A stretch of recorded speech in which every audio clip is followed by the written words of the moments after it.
Sorry, that was priceless in my opinion. Nothing funnier than white folks trying to do rap music. Anyway, start with George. Here we go. George Saraglou, Stouffville, Toyota. I'm going to give away a secret, everybody. I'm going to let the cat out of the bag. I'm going to show you my ace out of my sleeve. There it is. Are you ready for this? My special gentlemen are in the way west, in the wild, wild west.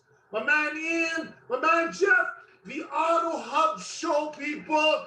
These gentlemen are all about the customer experience. They're all about mentors. They're one of my mentors, people. Gentlemen, Ian, Jeff, you're truly one of my mentors. You're mentors to me and hundreds of people across the car business, from the East Coast, the West Coast, the North Pole, the South Pole.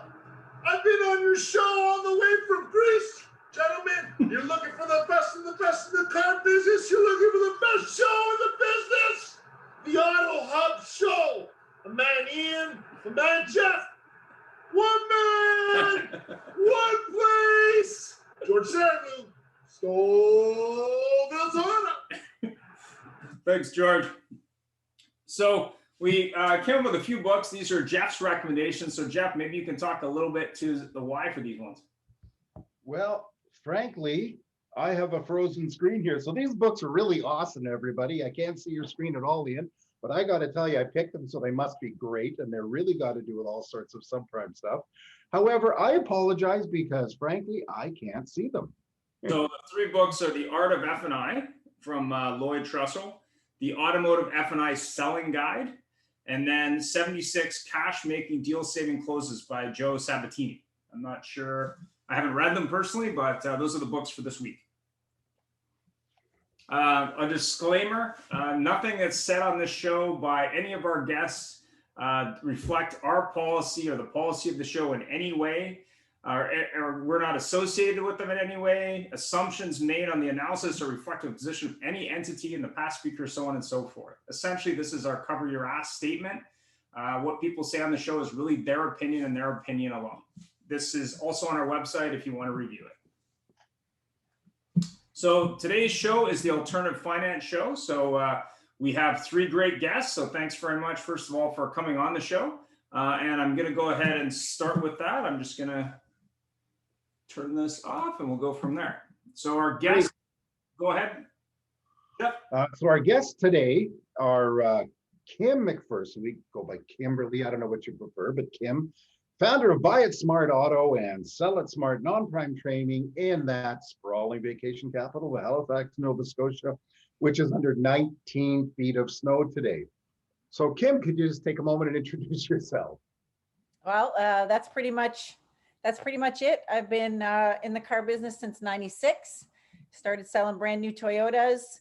Fast forward to 2001, and I was introduced to a customer who I had worked for as a sales professional for about, oh God, it was a few weeks anyways. We were back and forth negotiating, we were back and forth. And finally, we found a minivan that met his family's needs and lifestyle. They moved into the van one Saturday at about 10 a.m. in the morning, ready for a scheduled delivery, when I got a page to the finance office to say that my customer was not approved and to send them home. So since then, I started thinking about ways that we could help this customer. The problem was very small then. As everyone knows, the problem is very large now and only growing. And so I had gone onto the retail side, was owned a super sale company, a marketing company, was introduced to the non-prime market in the US market, and started back in 2008. 2006, opened a non-prime training company and was a consultant up until the last 2 years, and still am, but have opened Buy It Smart here recently in the last 2 years, where we help our customers get pre-approved for auto loans and then match them to vehicles that meet their needs, lifestyle, budget, and bank approval. And here I am. Great, thank you so much. We appreciate you joining us and taking the time. A new guest to the show is Sean. Sean, I apologize if I don't get your last name correct. Wides, who has a great title, the Vice President of Vice President of Strategic partnerships at lowestrates.ca. Hi, Sean. Welcome. Tell us a bit about yourself. Thanks, Jeff. You got the pronunciation correct as well. I'm impressed with that. So I couldn't say strategic, but strategic partnerships, yeah. So lowestrates.ca, I'll tell you a little bit more about the business than myself, because I'm not that interesting. But the business has been around for 9 years, and you can think of lowestrates.ca in the same manner as Expedia is for hotels and flights. We go out to financial products, whether that's insurance, mortgages, credit cards, etc., to help consumers shop and compare online to find the best price for them. And so we were really an auto insurance first client business, 9+ years ago. And we actually sell 40, 50,000 auto insurance leads a month to banks and direct writers and insurance brokers across Canada. And what we found in there realistically was that there's a ton of these auto insurance clients that were looking to buy new vehicles.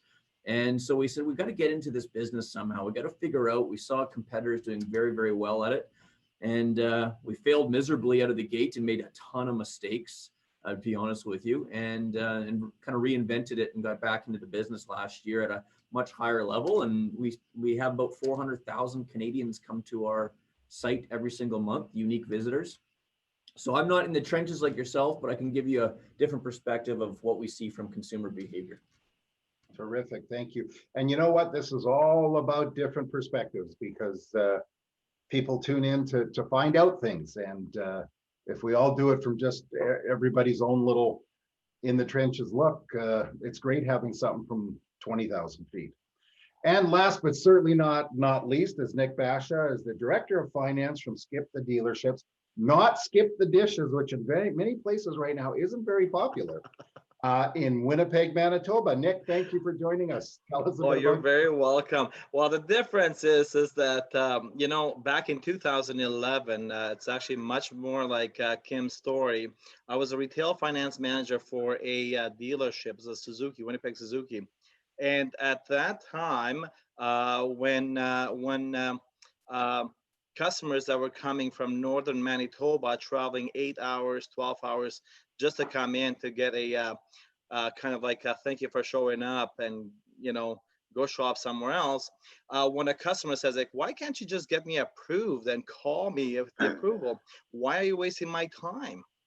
Well, this actually stemmed from a very young lady who had just become a doctor from Manitoba, moved to Thompson.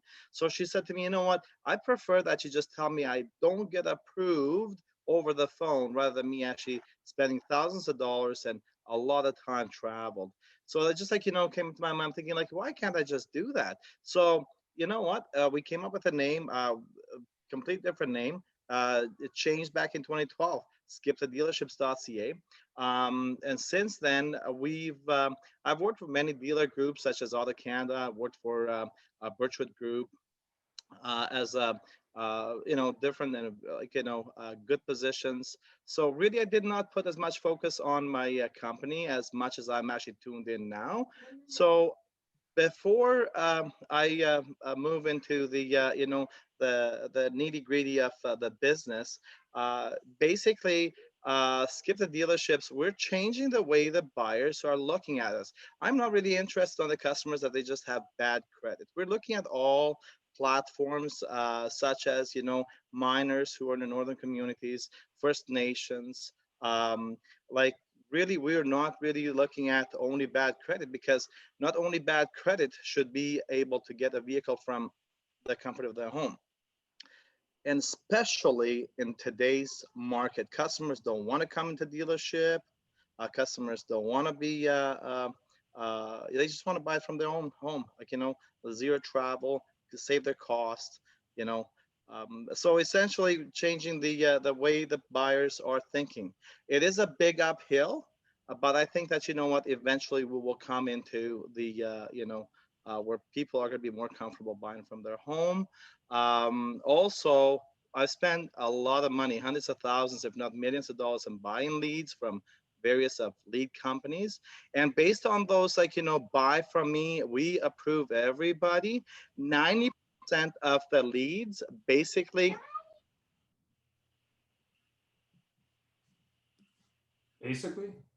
Nick, you're muted, man.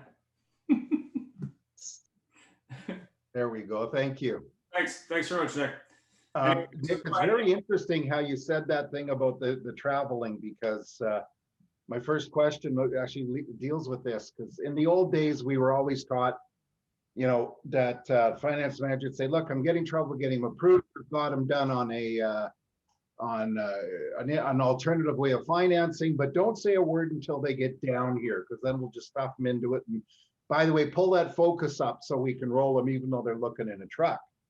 But in the past, subprime or alternate financing, of course, has been seen as a way of taking advantage of buyers. Many of them shouldn't even be buying a car at all. How has this changed over the years? And we'll actually start with Kim, who's the subprime specialist. That's been a how do I say this without possibly insulting anyone?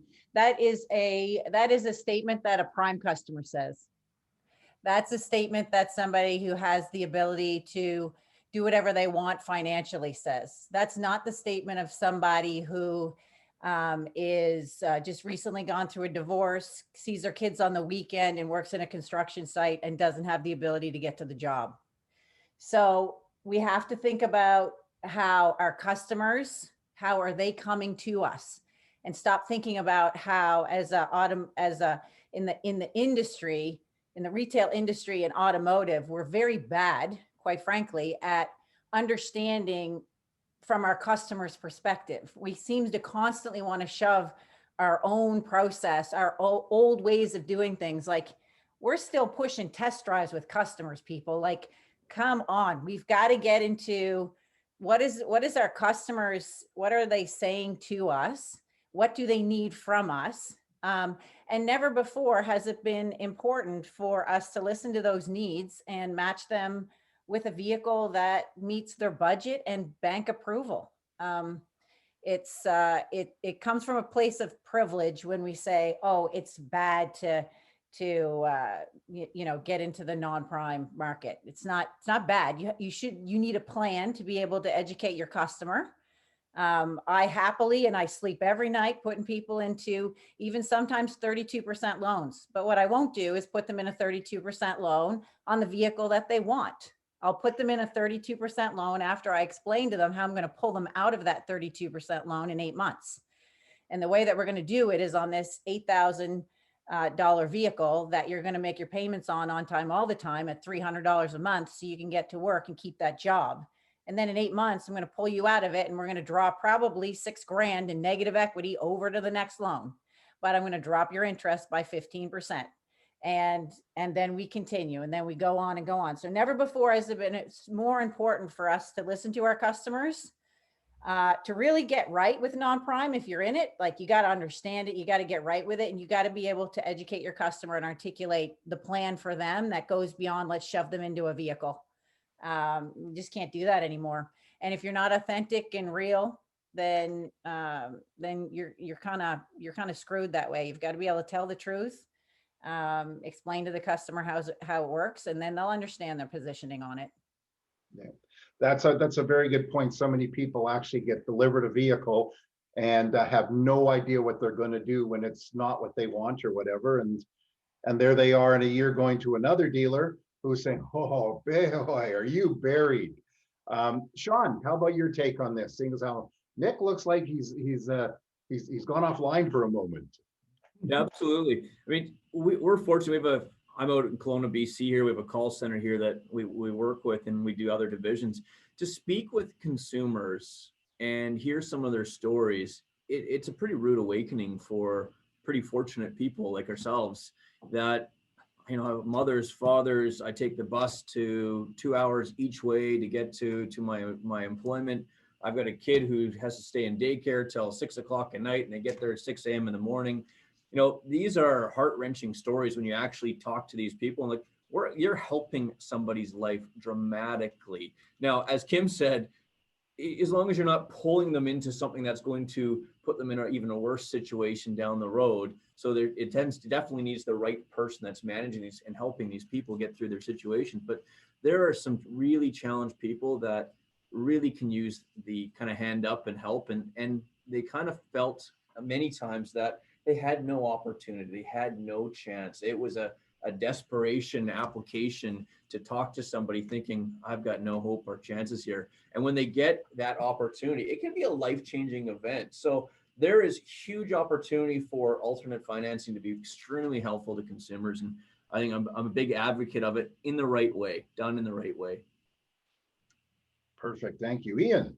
Yeah, so I agree 100%. I think today when you look at listening to customers has always been important, but today, especially with remote buying and fear out there of different things going on in the marketplace, it's even more important to really listen to customers before you develop a solution and make sure they have clarity. And I think Nick was talking about this a little earlier when you had people, driving 8 hours from northern Manitoba to show up and only be told, well, we can't get you bought on the car. Thanks for coming in. So how does the process of subprime vehicle sales differ from prime sales in your opinion, Kim? It's really easy. Frankly, it's just inverted. You're just flipping it upside down. So what we traditionally used to do was have our customers visit the finance office last, and the buy it smart way, or the smart way to buy, we believe pretty much, anything that's a high ticket item, absolutely a vehicle, regardless of your credit situation, you should be able to speak with a finance manager before you get started. If you're at all curious, uncertain, have questions, want to understand how finance works in auto, there's so many people out there looking for the cheapest vehicle, not understanding that the cheapest vehicle, most cases isn't even a vehicle that we can finance. So people just aren't educated today. And, there's a whole lot of steps in between. And how do we educate our dealerships to be able to be open to a different way of presenting that retail process. But more and more, as we look at just the credit going in the direction that it's going, COVID putting, so many people out of work, even if just for a short period of time, means that the market is flooded right now with people that are uncertain of what they can do. And if they're talking to a salesperson and falling in love with a vehicle first, it's just a waste of time. So the simple answer is you just flip the process upside down. And, what I say when I'm training dealerships is have your salespeople open their ears. And when a customer asks anything related to money, it's hands up. You know what? I don't handle that. Let me introduce you to the finance manager, because there's more questions that are layered in that maybe one question, which is, what's your interest rate? Well, interest rates don't go with dealerships. They go with people in their credit. It's a complicated answer. And if we're just saying 0%, you can get 0%, you're lying. So it's real simple. If you don't really know the answer, you really shouldn't be answering it. And anything that's a question related to finance in the beginning of the sales process, whether it be on the phone, online, or in dealership, should be reverted to somebody who can answer the question, which is a finance manager, preferably a trained finance manager that understands how to work a process finance first. Fair enough. Sean, you have any thoughts? Yeah, I do. I mean, at lowest-rates.ca, we use rate as a bit of a marketing piece as well as we want to save Canadians money, but we also want to introduce them to someone to get advice with. And the difference with prime and subprime is dramatic. Prime, I'll use a mortgage example. You get a 1.59 mortgage rate today, and someone might go and say, no, I want the 1.58. It's 1 basis point, which is like $5 a month on a $500,000 mortgage, for example. And they'd rather have that discussion than actually have a discussion about advice. Prime people tend to be actually in some cases less loyal and think they actually already know all the answers and will shop more than any other clientele that we have. Whereas the subprime client actually is looking for help. They actually want to hear your advice and get approved. And they will actually be more loyal to you in the long run, because you're actually going to walk them down the step of improving their credit, improving their interest rate, and getting them into what they really want to be into. So I find the subprime clientele is way more conducive to listening to proper advice. And the prime is probably going to be the person that will leave you to go for 1 basis point difference in rate elsewhere, or $100 on a car elsewhere. Totally agree. And it looks like Nick is back. Nick, are you able to? Yeah, sorry, my Zoom crashed, and I'm like, Oh my goodness. It's like, you have an approval, it goes sideways. I'm sorry about that. I apologize. So the question was, how does the process for subprime vehicle sales differ from prime vehicle sales? Well, Ian, we've chatted many times, and really the process. I believe I personally treat them a prime and non-prime exactly the same, and there's two reasons. Okay, the customer who's non-prime, they know they have bad credit, they know they're challenged, they know they need a vehicle. But the prime customer, they know they can buy a vehicle from someone else, but they truly like you. They know they're going to give them the best service, going to give them the best price. You're going to meet their demands, and they are going to be a customer for life. In the years I've been doing this, I have over 15,000 customers, loyal customers. Okay, so every single one of them, I've taken them from selling a baby light blue SUV to actually selling them $150,000 trucks. Look, I think that if you treat the prime and non-prime the same, your results are always going to be loyalty. That's my thing. And I understand 100% that the prime customer can actually leave you for a point, for example, on the mortgage.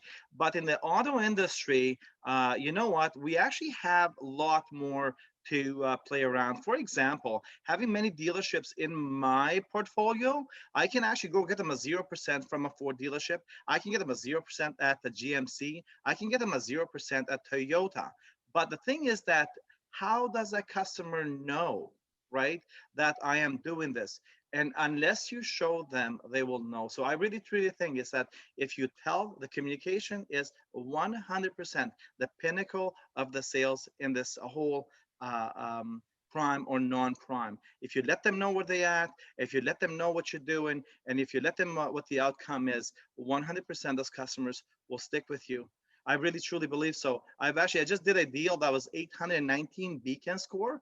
We've got so tired by seeing, if you were to add 2 or 3 customer credit together, you wouldn't amount to that much. But you get that guy 819, his CFL kind of guy. He knows he can buy a car anywhere. But if he had shopped 2 or 3 other dealerships, didn't get the results he wanted. He had a budget, he wanted to stick with it. And you know what? Really and truly, we delivered him the pickup truck he wanted. He had an EcoSport he wanted to get out. I mean, he's a big guy for an EcoSport, but really truly, we had to massage the deal and just let him know where we at, and also let him know what the difference was dealing through the dealership versus working with a skipthedealerships.ca kind of results, are that treat them all equally. That's it. That's my take, and that's the approach we have. Fantastic. It was funny when you said CFL, and then I'm sitting there going, is that customer for life or is that Canadian Football League? And then when you said he's pretty big for EcoSport, I knew it was. Then you knew what it is. Yeah, exactly. That's the thing, though. It's the challenges are there, but the opportunities are as well too. Because really and truly, how much are we listening to the customers? One of the things I always take from Ian, he says, Nick, you know what, man? We all can get that 5 or 10% customer. What about the 90%? And I really think that, every time I do think of a customer, I don't think of the 10% opportunity of my customer. I do think of the 90% of that customer. And that's a thank you to you, Ian, because of all those good conversations we've had. Thanks, Nick. So another question is, what's the #1 misconception of non-prime financing from both the dealer's perspective and from the consumer's perspective? And Nick, we'll let you start with them because you got cut off. Well, you know what? Here we go. I think that this is the biggest challenge. The biggest challenge, the dealership actually are still residing in the old days where they think, you know what, this non-prime customer, it's like almost like you're wearing a dirty shirt from 2 or 3 days ago. They just have nothing to do with them. But at the end of the day, what they want to see is a 10 pay. So they will say, did you sell that, old beat up truck that just came in trade to that guy because he deserves it. Okay. Versus like, you know what, let's see how we can help them. Those are the things that, you know what, even it's a 2021, it has not changed yet. The mentality has to be completely cleansed, and really it takes time to get that, in order to get that momentum where the dealerships see the non-prime customer no different than a prime customer. As a matter of fact, you know what, your prime customers are very impatient. They want the vehicle, they want it now, they want the best interest rate, they want to be clean, they want to be gas, they want to have tinted windows, they want to have some extra specs in the car, possibly if you can for free.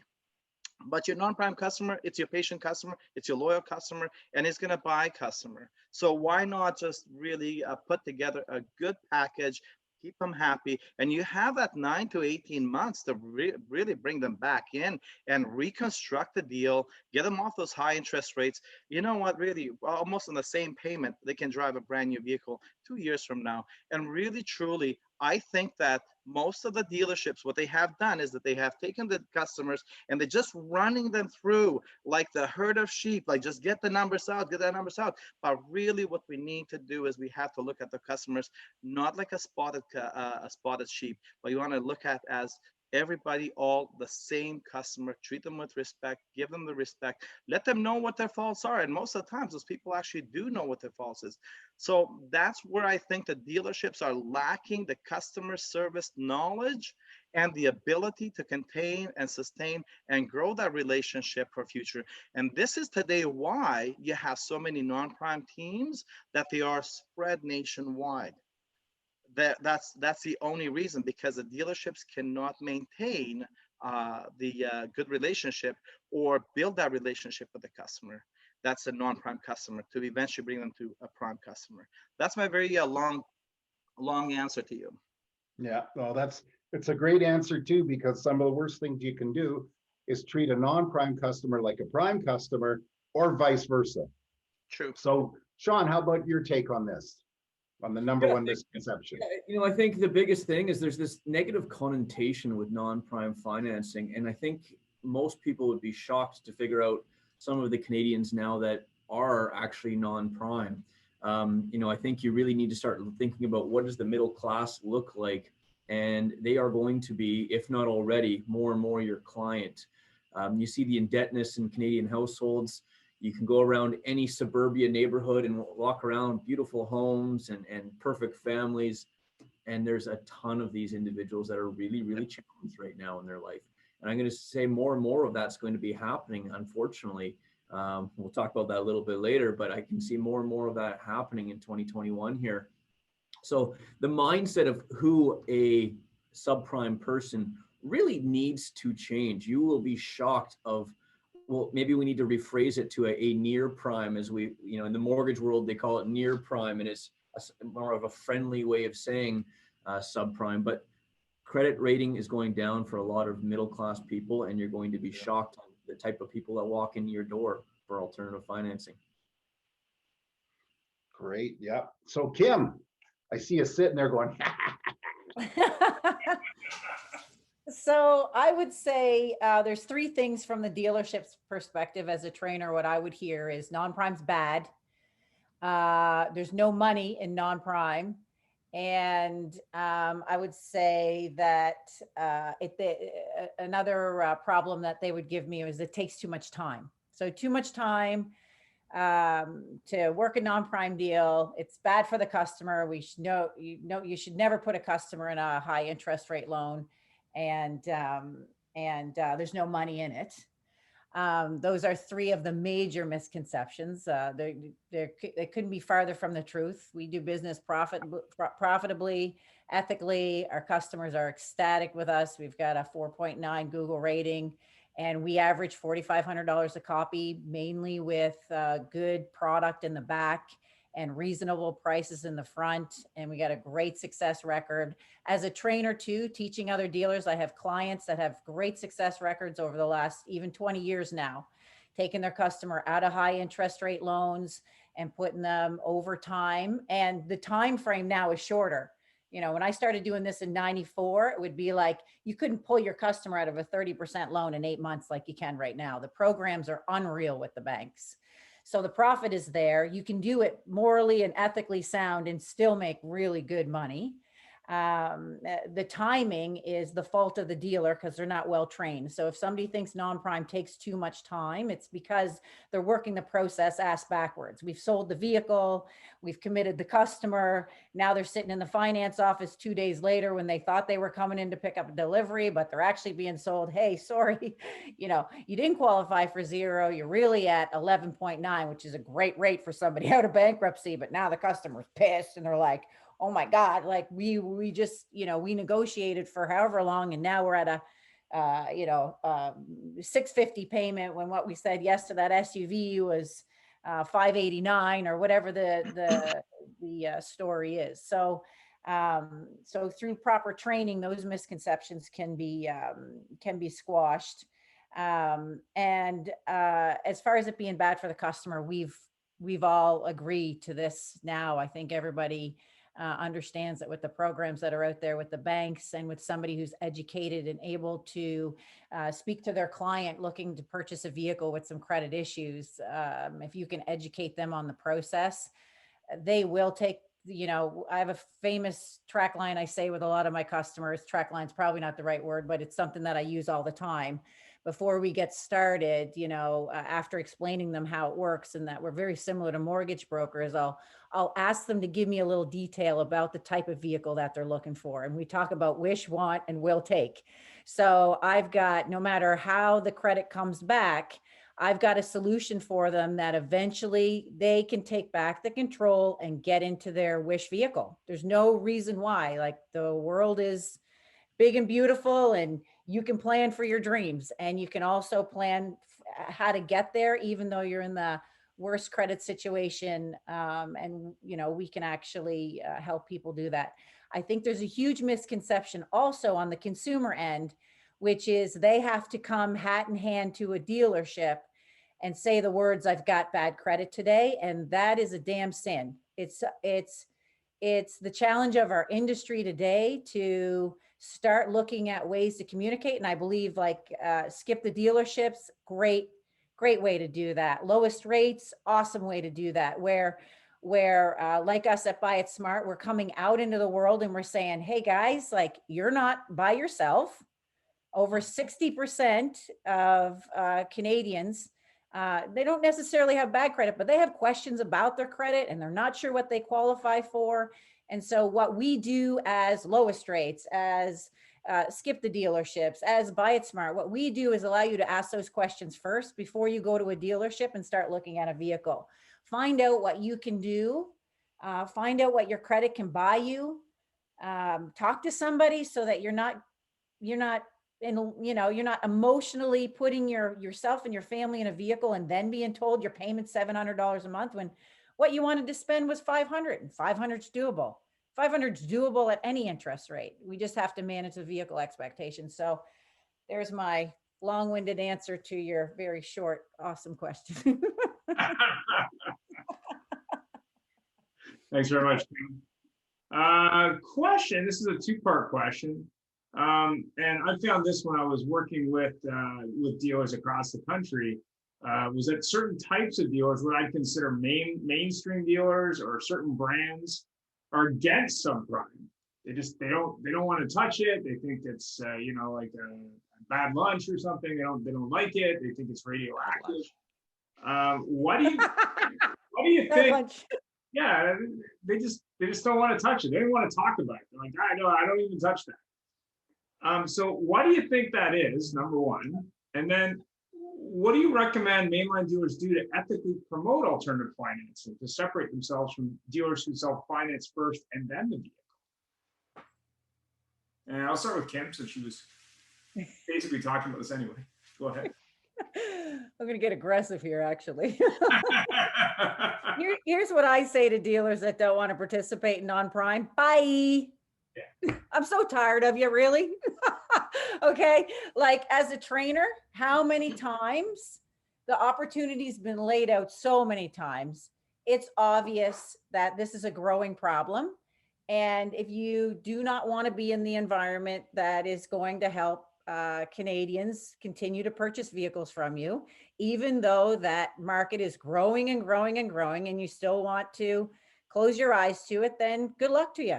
And maybe there is enough with some of these auto groups. I don't doubt that if, you know, I won't name auto groups, but the biggest ones that we all know of, if they decided, you know what, we don't want anything to do with non-prime, well, they can probably survive on the percentage of prime customers. And hey, that's your business model. Just like I kind of get excited that they don't want to, because that opens up more opportunities for, you know, for skip the dealerships, for Buy It Smart, for Lowest Rates, and other companies that are looking to, you know, help consumers and put their solutions in front of other dealers that that actually want to help people. And that's, you know, I think it's just really important that, you know, in non-prime, to the second part of your question, you know, if you want to get started in non-prime, you better learn how to do it. Like, stop going out there and telling people that you're going to be able to help them with their credit concerns and mess around with their credit. Like, you know, I now have to teach my staff, because this is so rampant, you know, everybody's just buying leads and putting them on desks. You know, there's got to be some kind of foundation. You have to know what to do when you're working with this customer and you're working with their credit. You're taking their time and you're possibly harming their credit. Like, not even possibly, most of the time. So that by the time, you know, so in some cases we'll get the customer and they're like, I could be, you know, we reach out to them on the you know, right after they make application on our website or through one of our ads. And it's like, who is this company again? And we have to have the conversation right away, which is the education conversation, which is, hey, if you're working with others, you can go and work with others, or you can choose to work with us. This is what we do. This is how we play ball. This is the benefit to you. Are you in or are you out? And it seems very aggressive that we have to have those conversations with some of our customers, usually like within the first 5 minutes. Now, because we've trained our people up to be very educated in this area, then they know when they're playing with somebody who knows what they're doing. So most of the time we get the customer that says, you know what, I haven't heard from anyone, or you know, I haven't got any answers yet, or whatever the situation may be. And we usually win the client that way. But hell, I would argue that not even 6 months ago or a year would you have to really worry about that. But now customers are kind of like swirl in the drain. You know, there's so many of them with so many opportunities going in so many different directions online, that when you do capture them, you need to be able to educate the customer right away off the bat and ask them for their commitment to work with you almost immediately. So I have a question from Sue Finneron, who's on the call. She says, what would you recommend as a young person who wants to learn alternative finance that's not already working in the business? What would you recommend? How would you recommend they start? Okay. Kim, you want to answer that one? Anyone can jump in. I was gonna say, if that's okay. Sorry, raise my hand. The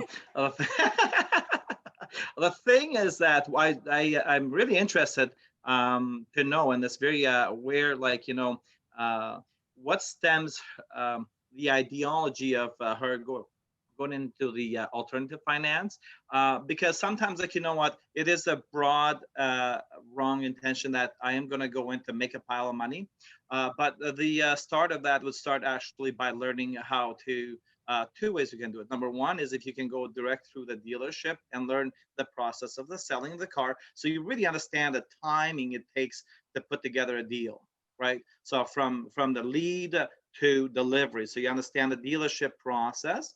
And then the second way to do it is that find a team. I actually happen to have friends in Victoria Island that would be more than happy to help you out. But you would actually just start from being the customer service caller, CRM manager, then getting into the financing aspect. I really truly think it's so imperative to have a full understanding before you actually can wear the special finance manager hat. Even though a lot of dealerships, a lot of companies are throwing that name out there, just, hey, giving it like a candy to kids that just go and do it.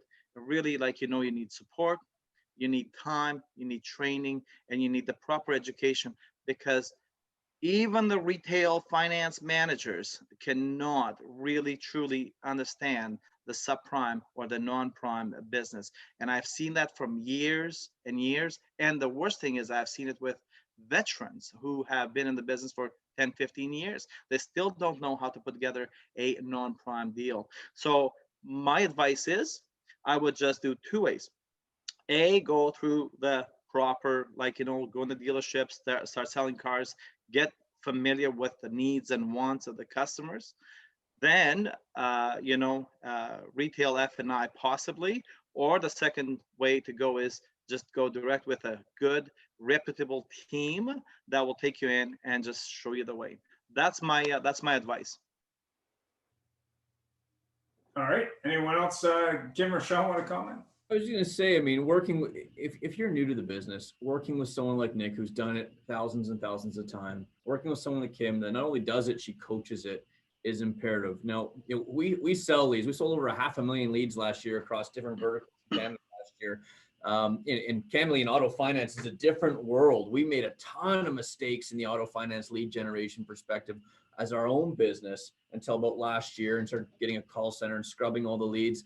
But then we started, so now we started scrubbing the leads. We're talking to every single client, and then we started selling it. We sold it to a dealership.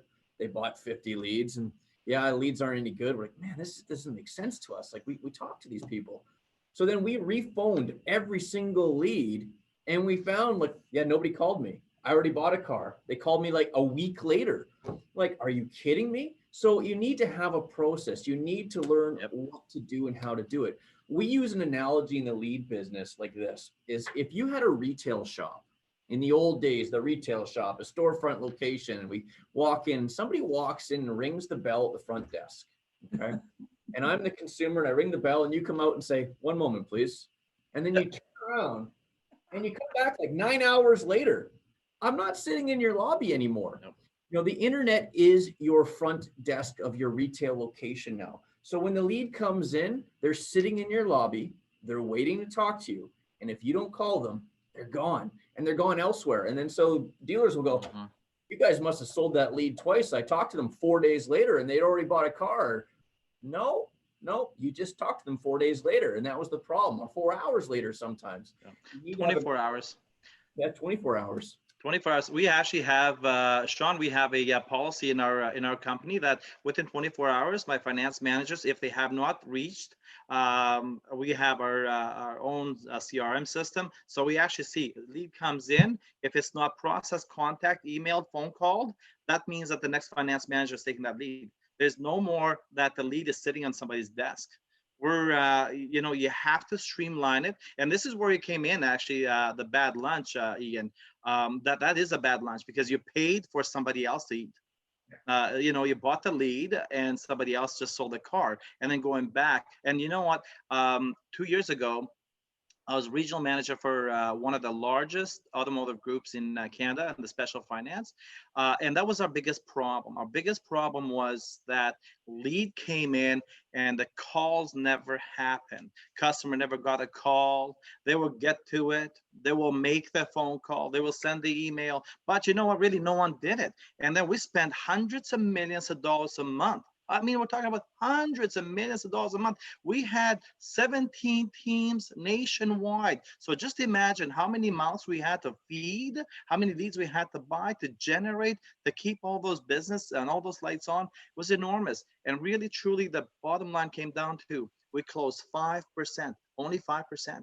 What happens to 95%? Where are those customers? That's what, again, goes back to Ian and I conversations we've had. Nick, everybody's worried about the 5%, but no one is worried about the 95%. And that's really has just shaped my thinking as well. Once again, how we do business and how we just go after those customers within 24 hours to reach and dedicate the time and give them the attention, because you're right. You know what? Everybody's gonna call a bad lead. Yeah. And that's my take. We have a turnaround with our team, and certainly since I've been teaching it, the number one thing that I used to say to dealers that you need to look for if you're recruiting, or if we were helping them to recruit somebody, is if you want to get into the, non-prime, special finance, alternative, finance first is what I like to refer now. Customers that want to take a look at finance options before they take a look at vehicles. You got to be able to chase a lead. So when I hire somebody, their first, they've got to get to a stepping stone of, so many sales where they're working with a finance manager and a sales manager. They don't touch Dealertrack. All they do is contact the customer. We got a 5-minute window. You got 5 minutes or I want the lead back. It goes back into a pool and somebody else can grab it on the team. And another thing that I've learned, certainly in the last 6 months, just from being the one that's investing in my own team, was something to go to the dealership, help them find somebody. I'd have, the soft approach. Well, you got to call. You got to call. You got to call. You know what I mean? And I would hook up dealerships with lead gen companies. They're just investing, the 10,000. I'd come back and sit with the dealer principal and they say, oh, these leads suck. And I say, well, no, Susie's, you hire Susie from the prime finance department and she doesn't know how to pick up the phone and call somebody. You want a good non-prime person, you got to find somebody who's call center quality. They get on the phone, they chase down a lead, they know how to explain the process, they can collect the driver's license and a pay stub within 30 days, and they can shuffle that folder up to a finance manager that over time, then they can eventually learn how to start structuring a finance deal. But I can tell you from training so many people, you can teach anybody how to get someone approved. You truly can. The part you can't teach them is, can they form a relationship now over the phone? And can they get on the phone and track down the customer? Do they know how to call, send a text, send an email, and chase down the customer in a way that the customer will respond quickly? Because it's the 90% that everybody's just discounting. And I've purchased the lowest rates leads. They're awesome. We use them as fillers still all the time. A lot of the lead generation companies have great leads. It's just that if nobody's contacting them, then of course they're going to feel like they suck, but you gotta contact them. And the other thing I'll mention too, guys, that I've noticed in the last 6 months is rapidly changing in our industry from a finance first perspective is that you got 3 days. 3 days from contact to close. You got to put a vehicle in your customer's driveway in 3 days or somebody else is coming in. It's not the old days. If you think you're getting into the finance first market, the non-prime market, and you think you're going to be shoving anybody into a vehicle, you're sadly mistaken. These customers will shop around, and rightfully so. If they're not dealing with someone that they don't feel comfortable with, while using their, managing their time and their credit and holding the key to being able to get their lifeline, which is a vehicle, and you haven't earned that right, somebody else is coming along and they're going to scoop them up. So just be aware of that. I think process is everything. Having the right team is everything. And I'm really investing in, just getting attached to some people that can help coach you through it for sure. Fantastic. Yeah, I would agree 100%. I mean, the thing that amazes me, not just non-prime, but even prime leads. I would say that 90% number is just not acceptable. What are you doing as a dealership to chase that 90%? Like 90% fail is just not, in any business is not, in my opinion. I'm just. It's a very high number. I'm just like, what? How is that possible? So. It's pretty shameful, the fact that show after show after show, not all we talk about, what always comes up with leads. And I was just thinking here, as the three of you were talking about this, leads have become the gym memberships of the automotive industry. We pay for tons and tons of leads. A gym, well, these days, mind you, it's a little different story, but a gym counts on the fact that less than 10% of their members will show up because they have the capacity of only about 10%. Dealerships are paying money for leads. And by the way, we have a vendor speak show coming up very, very soon about leads for lead vendors. And Sean, any of else here that's in the lead business, please contact us, because we're going to have this. We've got two other dynamic, very dynamic lead companies coming in. But all of them talk about the fact that dealers are paying them through the nose. And they don't mind saying that. They're not expensive, but they're paying, 5 cents, $5, $10 a lead. And they get these leads and they're only handling 5% or 10% of them. And it's surprising. And I know some people that are making a killing by contacting everybody in a short period of time and getting them handled. And Kim, your point on you got 3 days is very true. Very true. And any final thoughts for sensitive to time? Tick, tick, tick. We know Sean's got to skedaddle in 4 minutes. Sean, Nick, or Kim, any final thoughts?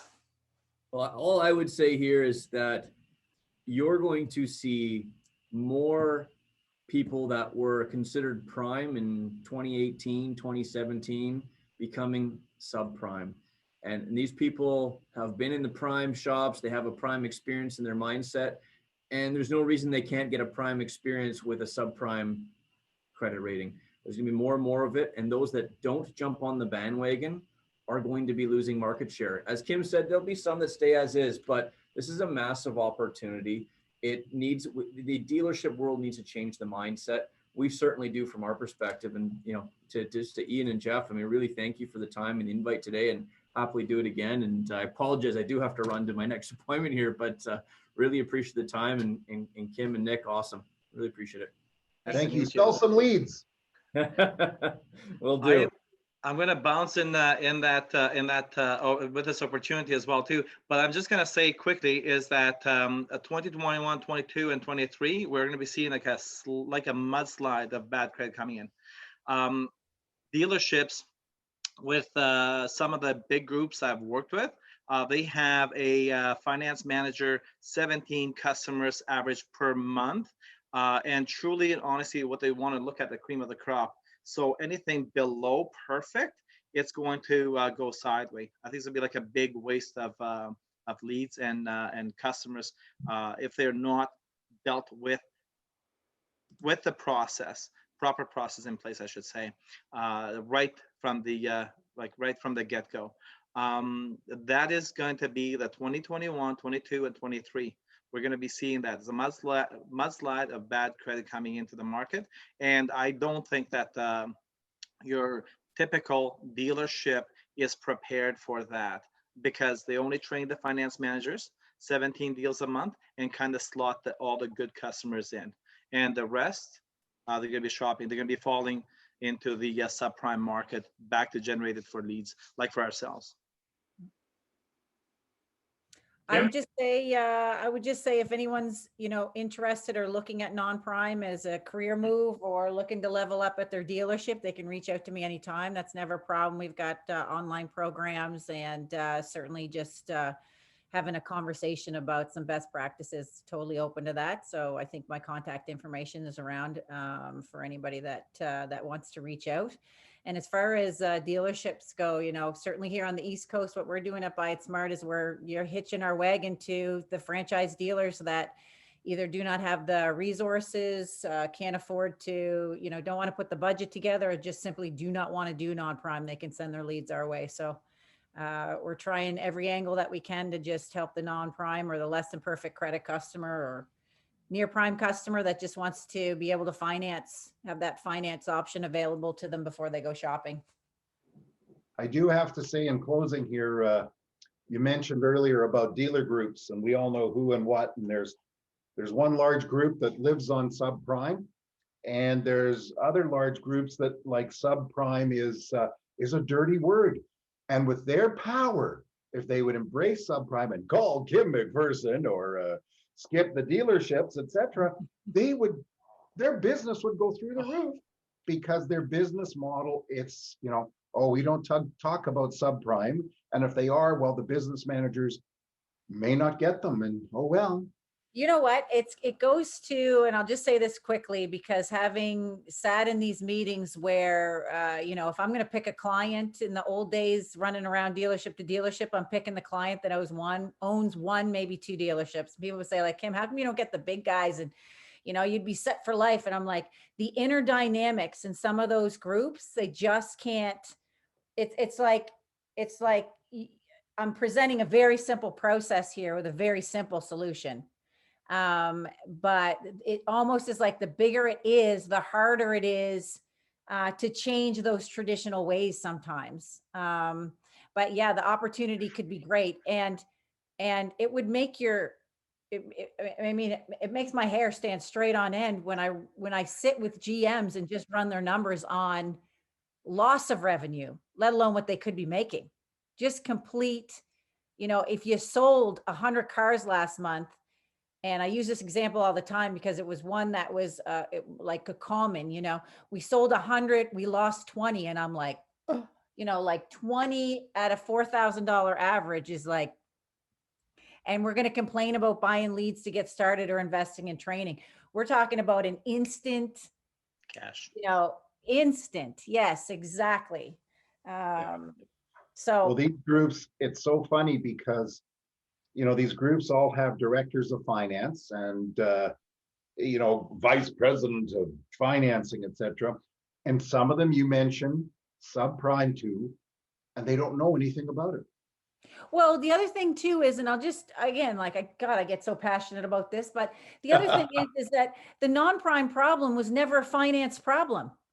It's a sales problem. Yeah. Finance is the easiest That's thing to true. learn ever. Right. That And is so so true. we've targeted our dealerships and have looked to the finance people and have said, hey, finance people, which quite frankly, we have put them in their offices and put golden crowns on them, and nobody really asks them any questions in a lot of dealerships because we don't want to ruffle any feathers. And in a lot of cases, I believe the owners and the GMs don't even know what's going on in that office. They're just like, 100%.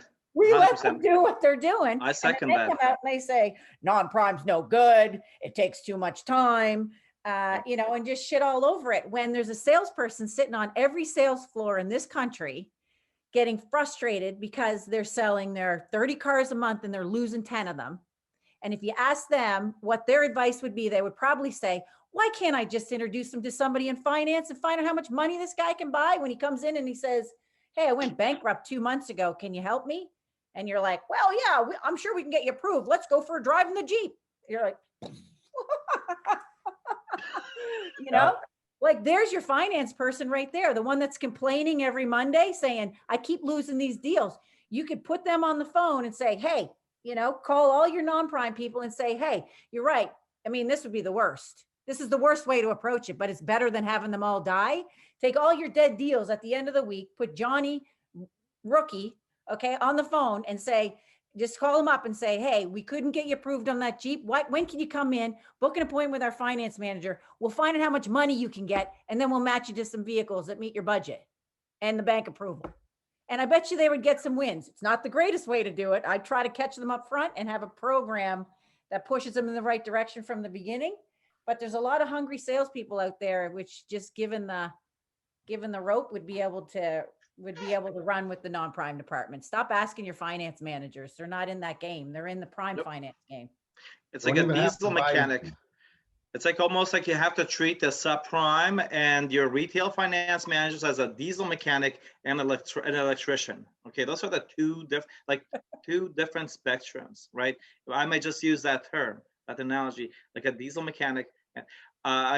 Very quickly, I want to just add one more thing because I know time is running really short. But I just watched one of the dealer groups that I worked with, butcher a deal that we could have been like nothing but a great deal and a great experience, taking the deal from trying to make 10 pay and lost the deal completely because they didn't know how to structure the deal. They thought they had enough money. They thought that this and that this, delivered the vehicle 900 kilometers away from the dealership just to find out that subprime was not the prime finance manager's job. So it cost them near $10,000 just trying to keep the non-prime in the house. Once again, diesel mechanic, electrician. Yeah. Don't try Most to get the diesel. Okay? Most importantly, they pissed off a customer. They didn't have to go manage pick up the their truck. expectations, and that customer contacted somebody else and was in a vehicle that afternoon. Absolutely. They did all the legwork. Absolutely, and that's the thing is that to second what Kim was saying is that 100%. The retail finance managers are just driven to do the process, and that's it. And they are not, if they are not going to be doing that 700 beacon score right now, deliver right now, right, sell and roll, well, you know what? You really have to take your time. You have to look at what's missing here. And this is the issue, is that the general managers, finance managers, and the general sales managers, I don't think that they really see the financing as the pillar, fundamental of the dealership. And really, like, now moving to the digital sales, I think that is, we're going to start seeing like far more marginal deals, like $400 to $500 per deal versus $4,000, $5,000, $6,000 per deal that we used to see. And that's the skinny side of the dealerships. They're putting all their eggs in one basket. Let's go digital, drop the prices, bring all the customers. The good ones will buy. The ones that they don't get approved, oh well, who cares?